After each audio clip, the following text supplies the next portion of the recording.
Remember those magic beans I planted as a kid? Well, they have become those things, floating platforms that will allow you to get to all kinds of new places, and this is what this one does. It leads to a piece of heart. Now that this is done, we can actually go get the hookshot itself. Just gotta pull this gravestone here, and I don't think this hole is here when you're a kid, by the way, just so you know. And we go down there, and hey, look, it's Dampé! Except he seems to be suffering from a slight case of dead, which wasn't the case last time we saw him 7 years ago. So, what you gotta do, you gotta follow him through a maze of sorts, and there are tons of dead ends, and there are 2 checkpoints, and if you're not quick enough to reach either one of those checkpoints, well, 3 checkpoints including the end, if you're not quick enough, you fail and you have to try again. Oh, great. And something I was about to mention is that he throws random fireballs for no apparent reason. Of course, they can sort of help if you're lost because you couldn't follow him quickly enough, but still, those things can be jerks, especially since I'm going to have a rematch against him. God, I suck! And when I do that, I'm going to have to do that whole thing in less than a minute. And it doesn't look like I'm going to be able to do it just now, which doesn't really matter. And, okay, no flame there, because sometimes he throws a flame in a place that's absolutely jerkish. It's like when you pull yourself up to that ledge, sometimes he's just going to put a fireball right on top, and you're going to fall back down and lose a ton of time because of that. 104, well, if I can do a bit better next time, then I can actually get that piece of heart. But, yeah, basically, well, you were very quick. Well, you don't, yeah, the hardest part, if you're not used to it, is to not get lost. If you can follow him, then there's really no problem. Anyway, now that that's done, we can get the hookshot.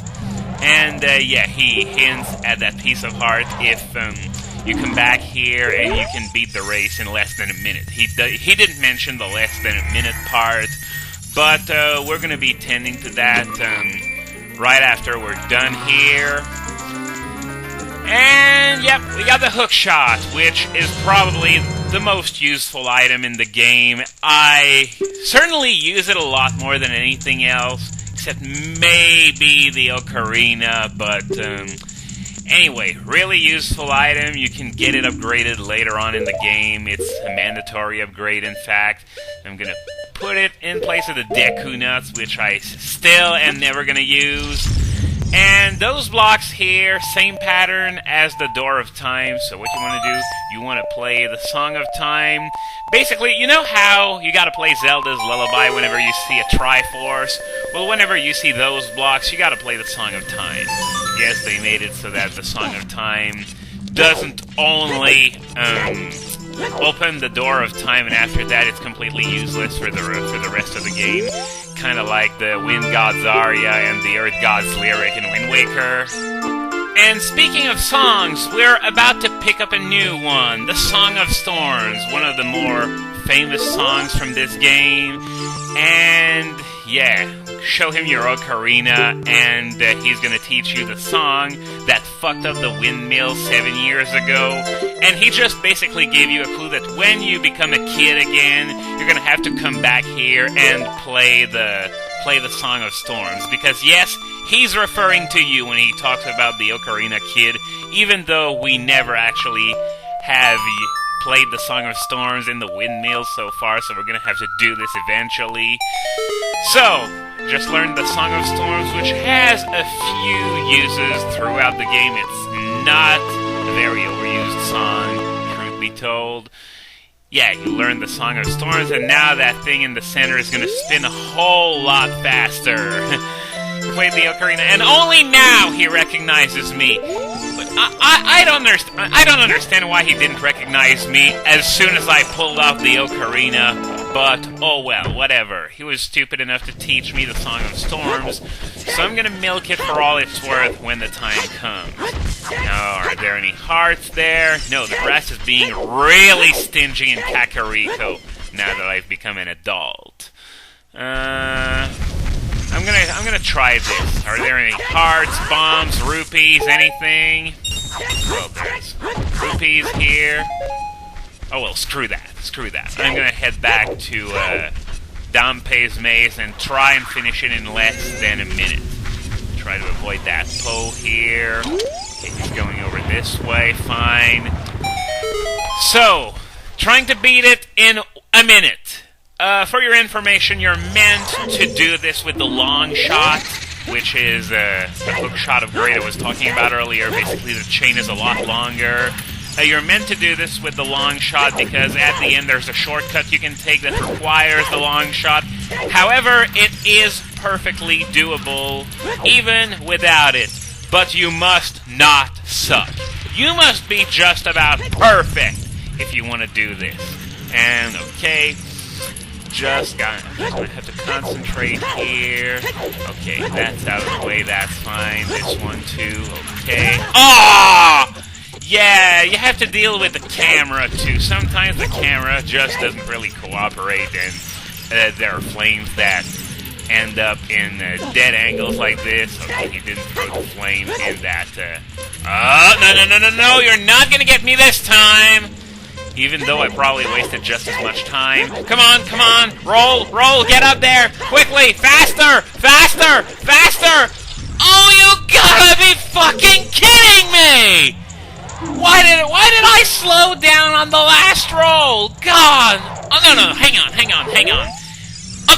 Okay, that's good. I thought he had to be below a minute, but exactly a minute works fine too. So, and by the way, don't ask how some random tomb and the windmill are connected. I just have no idea. And by the way, this is the way you're meant to get that piece of heart legitimately. That piece of heart I picked up with the boomerang in the windmill right before becoming an adult.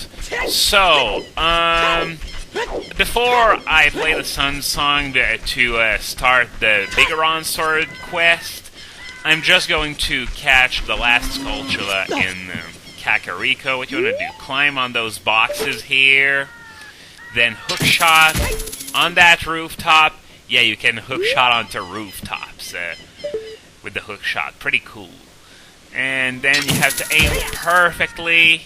And there's the last Skulltula in Kakariko. There we go. It only takes one slash as an adult, whether it's from the sword or the hookshot. So now I can play the Sun Song so that everyone's gonna come outside. And to get started on the trading sequence that leads to the Biggoron Sword, well, it all starts with Anju, of all people. So let's go talk to her. And she says that she bred a new type of cuckoo that doesn't give her goosebumps. So that means when she loses them all over town, she can actually go and get them herself. Awesome. So, yeah, of course, I've heard of them before. You made me run all over Kakariko to try to find yours. Just take a look at this line. My cuckoo isn't entirely happy right now, and look at what she's gonna hand you. Yep, she gives you an egg. Of course the cuckoo's not happy! It's not even born yet! God, this game sometimes, I swear. Hooray for consistency! Anyway, this is the pocket egg, which, if you remember, is similar to the egg that Malon gave me as a kid to wake up Talon. So I'm just going to play the Sun Song twice in order to make the egg hatch, because the egg hatches the same way. On the dawn of the next day, it's going to hatch on its own. And once the egg hatches, you're going to want to take the cuckoo. No, that's the shooting gallery. I think it's this building over there. You'll notice that the people of Castletown have all migrated to Kakariko, which means Ganondorf did a piss-poor job at exterminating them. So, oh my god, it's the ugliest woman in the world! Okay, enough of that, though. I'm gonna pull out the pocket cuckoo and have it wake up Talon again. And he says the exact same line as he did 7 years ago. Did you save Malon? Thanks, I'm going back to the wrench. How did he know that? And by the way, how did Malon think that her father was coming back to the ranch when he was perpetually asleep in a in a house in Kakariko. This makes no sense, gosh! Anyway, you gotta give her the Pocket Cuckoo, which is now happy because it just woke up the heaviest sleeper in Hyrule. And, okay, she's gonna give me a rare Cuckoo. Name is Kojiro, and it used to belong to her brother. So, of course, her brother is going to be involved in this side quest. Kojiro has stopped crowing. So, if you're reading between the lines, we're gonna need to get Kojiro to crow once again, so we're gonna have to find her brother. However, before we do that, since I'm in the Death Mountain area, I'm gonna head to Death Mountain and knock out a few things I want to do. I'm not supposed to do them until later, but there's no harm in getting it done right now. And by the way, I apologize if the screen flashes when I open the menu. It's because I'm trying a new plugin, which should hopefully get rid of the random flickering, as well as the Tatooine Twin Suns. And it's supposed to work according to my testing, but just gonna have to test it in the long term to see if it really, really works. So, random boulders to replace Gorons, since there are no Gorons anymore in this area. We'll see why soon. Magic Bean platform, which provides a shortcut to Goron City. And this is also the way to legitimately obtain that piece of heart that I obtained by backflipping off that little ledge that had the bomb flower on it. So, Goron City, which is a lot more desolate and empty than it used to be. Now, you want to fall down to this floor, and you're going to find a small Goron rolling around. No, I won't have the time to do anything about it, so I'm gonna let it U-turn. Yeah, instead of running you over, it just U-turns whenever it sees you, unlike the one that gave you the bomb bag upgrades. So I'm gonna try and, put some challenge into it. I'm gonna try and use a bomb flower. This is a little bit more challenging since it blows up a lot slower. Am I gonna be able to do it? Alright! That was great. Thank God I backed off by a few steps there, or it would have been gone by the time it blew up. Anyway, hear my name and tremble! I am Link, hero of the Gorons! Yep, now we have to deal with a Goron. Excuse me? Talk to the Goron!